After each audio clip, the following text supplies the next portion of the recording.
Hello दोस्तों, कैसे हैं आप सब लोग। उम्मीद करता हूं काफ़ी अच्छे होंगे। तो दोस्तों, सबसे पहले तो आप सभी को धनतेरस और दीपावली की बहुत बहुत शुभकामनाएं।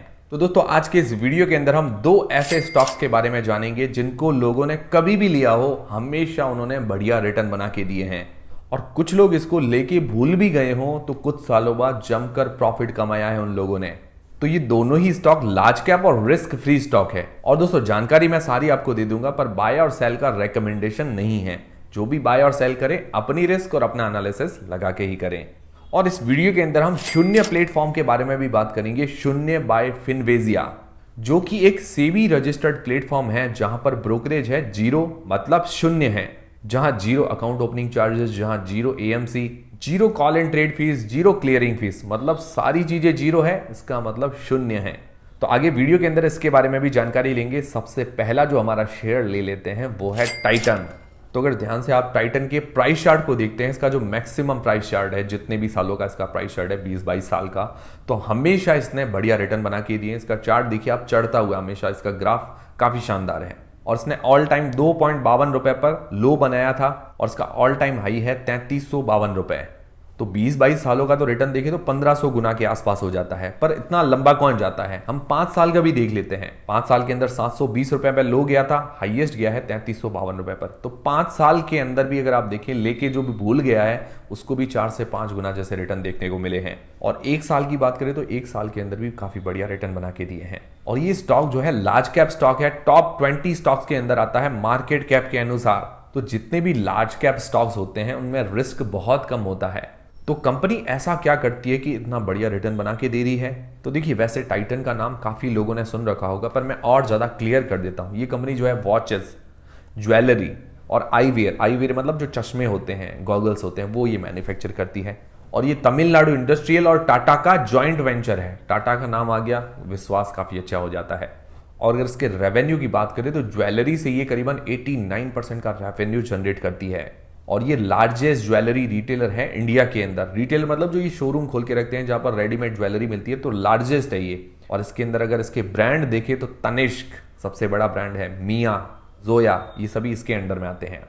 फिर वॉचेस से करीबन 8% का रेवेन्यू जनरेट होता है। वॉचेस के अंदर आपने फेमस नाम सुन ही रखे होंगे, टाइटन, सोनाटा, फास्ट ट्रैक, ये सभी इसी के ही ब्रांड है। उसके अलावा नेबुला, जाइलस, अगर इंटरनेशनल ब्रांड जो फॉरेन ब्रांड है उसके अंदर भी इसका साथ जॉइंट वेंचर है, इंडिया के अंदर सेल वगैरह करती है, तो जिसके अंदर टॉमी हिल्फगर है, उसके अलावा पॉलिस है, और भी काफ़ी सारे ब्रांड जिसके साथ जॉइंट वेंचर है। और वॉचेस के अंदर ये वर्ल्ड के अंदर 5th लार्जेस्ट और इंडिया के अंदर लार्जेस्ट कंपनी है।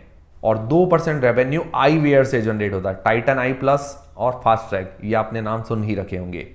फिर अदर सेगमेंट जिसके अंदर ये परफ्यूम वगैरह सेल करते हैं, स्किन नाम से आता है इसका परफ्यूम, वहां से 1% का रेवेन्यू जनरेट होता है। तो अलग अलग प्रोडक्ट सेगमेंट भी है और काफ़ी बढ़िया कंपनी है। और सेक्टर सदाबहार है, ज्वेलरी, वॉचेज और ग्लासेस, सन ग्लासेस, इनका सेक्टर सदाबहार सेक्टर है, हमेशा डिमांड रहती है।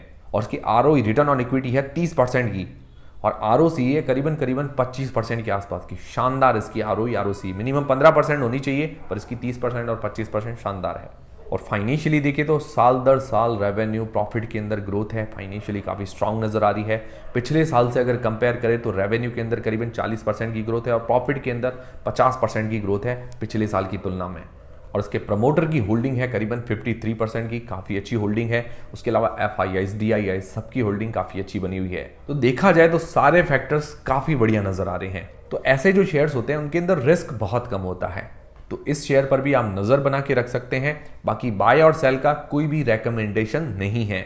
जो भी बाय और सेल करे अपनी रिस्क और अपना एनालिसिस लगा के करें। अब दोस्तों, बात करते हैं हमारे दूसरे शेयर के बारे में। उससे पहले दोस्तों, ऐसे स्टॉक्स वगैरह आपको अगर बाय करने हैं, आपके पास डीमेट अकाउंट नहीं है, तो आप शून्य पर डीमेट अकाउंट खुलवा सकते हैं और वहां पर बाय कर सकते हैं। क्योंकि शून्य बाय फिनवेजिया पर ब्रोकरेज तो जीरो है, जीरो मतलब शून्य है।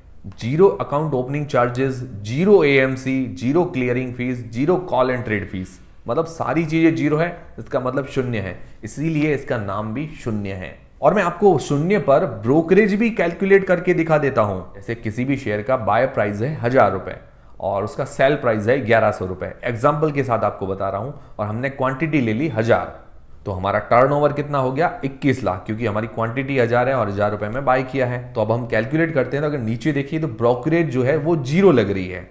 चाहे कितना भी टर्नओवर हो, शून्य पर ब्रोकरेज जो है वो जीरो है। हाँ, एसटीटी, सेबी और गवर्नमेंट चार्जेस लगते हैं पर ब्रोकरेज नहीं लगती है। तो इसका टोटल कॉस्ट ऑफ ट्रेड है 362 रुपए और पॉइंट टू ब्रेक इवन है 0.36, मतलब 36 पैसे लगते हैं, जो कि वन ऑफ द लोएस्ट है अपने सेक्टर के सारे ब्रोकर से। और देखिए, हम और ज्यादा क्वांटिटी अगर बढ़ाते हैं 1000 से 2000 भी कर देते हैं तो ब्रोकरेज जो है वो जीरो ही रहती है। आप फिर भी कैलकुलेट भी कर सकते हैं, आप भी शून्य की वेबसाइट पर जाकर कैलकुलेट कर सकते हैं। तो ये काफी अच्छी बात है कि ब्रोकरेज जीरो लगती है। और जैसे हम अदर ब्रोकर्स के साथ इसको कंपेयर करते हैं, जैसे हम इक्विटी के अंदर ट्रेड कर रहे हो 500 क्वांटिटी के साथ, तो टोटल कॉस्ट ऑफ ट्रेड सबसे कम है शून्य पर, ये आप नीचे देख सकते हैं। फिर इक्विटी के बाद अगर हम फ्यूचर सेगमेंट के अंदर ट्रेड करते हैं वही 500 क्वांटिटी के साथ और अदर ब्रोकर से कंपेयर करते हैं तो कॉस्ट ऑफ ट्रेड सबसे कम आता है शून्य पर।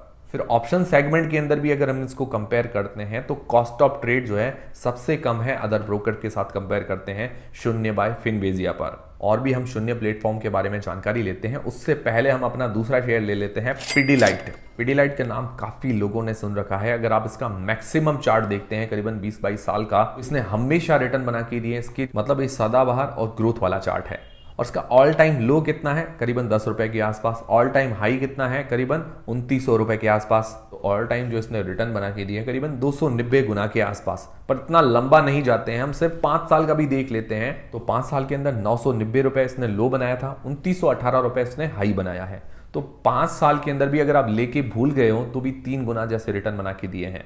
और 1 साल के अंदर भी बढ़िया रिटर्न है। पर जो लार्ज कैप स्टॉक्स होते हैं वो जनरली 3 साल 5 साल के अंदर बढ़िया रिटर्न बना के देते हैं। और मार्केट कैप के अनुसार टॉप 50 कंपनीज में इसका नंबर आता है। लार्ज कैप कंपनी है, लार्ज कैप है तो रिस्क बहुत कम होता है। और ये कंपनी काम क्या करती है? ये कंपनी है लीडिंग मैन्युफैक्चरर है एडेसिव के अंदर। एडेसिव क्या होता है? जो भी चिपकाने वाली ये सारी चीजें आती हैं, गोंद आता है, उसके अलावा फेविकॉल। फेविकॉल तो ब्रांड नेम, मतलब जो इसका ब्रांड है फेविकॉल, वो अब अगर मार्केट में कुछ लेने जाओगे तो सीधा फेविकॉल नाम से ही कहते हैं, भले ही उसकी कंपनी कोई भी अलग हो, पर लोग मांगते क्या है? फेविकॉल, फेविक्विक, डॉक्टर फिक्सिट, एमसील, ये सारे इसी के ही ब्रांड है और ब्रांड नेम से ही सेल होते हैं। मान लो किसी को एडेसिव चाहिए तो वो एडेसिव नहीं मांगेगा, वो फेविकॉल मांगता है। और आप सभी लोगों को पता है कितनी ब्रांड वैल्यू इसकी अच्छी है। और इसके अलावा काफी सारे ब्रांड्स इसके अंडर में आते हैं। तो ये जो एडेसिव से रेवेन्यू जनरेट करता है करीबन 53% के आसपास का। बाकी इसके अलावा पेंट, केमिकल है और अदर एडेसिव भी है, वहां से रेस्ट ऑफ 47% का रेवेन्यू जनरेट होता है। और इसके अलावा एडेसिव के अंदर अगर बात करें तो इंडिया के अंदर जितना भी एडेसिव सेल होता है तो 70% पिडीलाइट का ही सेल होता है। ये फेविकॉल, फेविक्विक वगैरह पिडीलाइट की सबसे ज्यादा सेल होते हैं। तो लीडिंग कंपनी है इंडिया के अंदर।